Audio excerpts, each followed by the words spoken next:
তোলপাড়।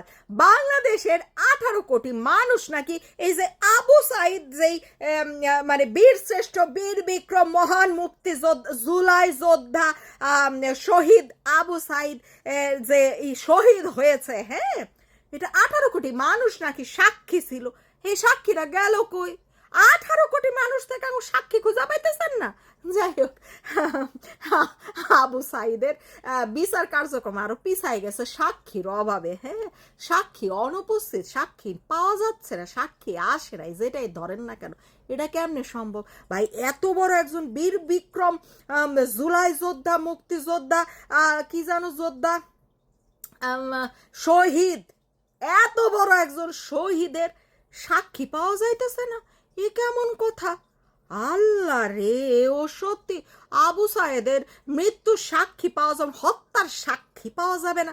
ভাবা যায়? মানতে পারছেন? কিভাবে সম্ভব? এও সম্ভব?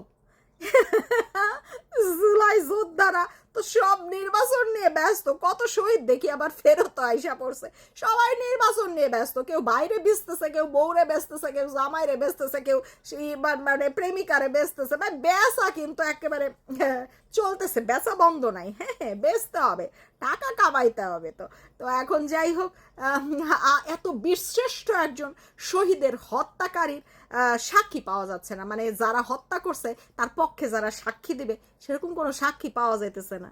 এটাও বিশ্বাস করতে হয়েছে। তাই শফিকা, এই নুনুস গ্যাং, এই উপদেষ্টা মন্ডলী, তারপরে হচ্ছে এই যে সমন্বয়ক, তারপরে হচ্ছে এই যে নতুন কুড়ির সদস্যরা যারা এমপি ইলেকশনে নির্বাচন করছে, আপনারা কেউ সাক্ষী না?